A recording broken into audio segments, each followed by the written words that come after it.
I don't know if you noticed when I walked up to the stage, I was actually born with a disability. Would anyone like to guess? No.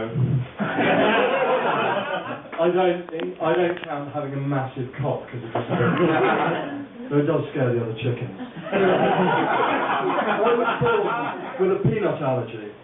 And when I was young, nobody really knew about this ailment. So that whenever I had an asthma attack or I slipped into a coma, my mother always used to say, "Bruce, you're just seeking attention." Which, coincidentally, is my working title for an unauthorised biography of the McCanns. When I was at school, I was tormented by my friends because of this allergy. They used to hide peanuts in my Monster Munch and forced me to play M&M Russian roulette. But I didn't always help myself.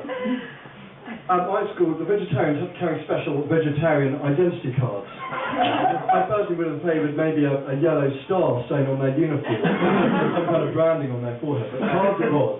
And I once borrowed a friend's vegetarian card in order to have the vegetarian option, which that day was nut cutlets.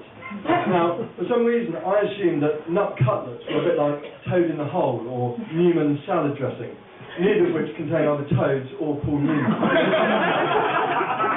But 10 years later, on route to the hospital, I found out this nut cutlet did indeed contain nuts. Now, these days, of course, everyone knows about nut allergies.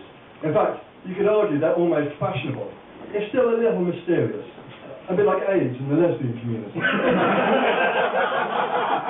days, pretty much the entire correspondence I received from my mother consists of her sending me cuttings of newspapers and magazines of men who've met grisly ends after munching on nuts. I do wish she would stop sending me gay snuff porn. She does, however, have a tendency to mix things up, my mother. Once, at the church fete in my village, she dressed me up as a carrot and paraded me through the town square. But when we got to the church fete, we realised that it wasn't actually that kind of dressing competition. Nevertheless, the vicar still gave me a prize. A week in the care of Kent Social Services. It's affected my love life too, this nut allergy.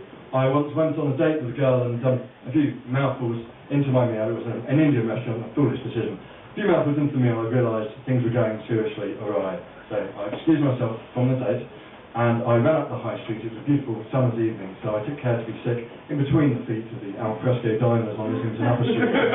But by the time I got to the pharmacy, my tongue had swollen up to the size of a small child's fist. So I said to the pharmacist, pointing to the antihistamines behind the counter. The pharmacist looked at me and he said, pointing to his cleft palate. At this point, however, my date arrived with an ambulance in tow, and so we climbed into the back of the ambulance and I was spirited away to the hospital. When I got to the hospital, I was put in a wheelchair, put on a ventilator, eventually offloaded onto a bed and had all these suction pumps to monitor my heart rate occasionally. But by this time I was feeling a little bit better. I said to the nurse, "Please, can you just let me go for a piss? I'm dying for a piss." She said, "No, I'm afraid we can't let you out to this bed." So instead she handed me a little plastic bottle and pulled the curtain around me. So I did my business in the bottle, thrust my hand, clasping the bottle, out of the curtain, whereupon the nurse drew back the curtain to reveal my date, standing there, holding the bottle of my warm piss. So the date didn't quite work out as planned. However, I did succeed in my primary objective of uploading some of my bodily fluid onto her.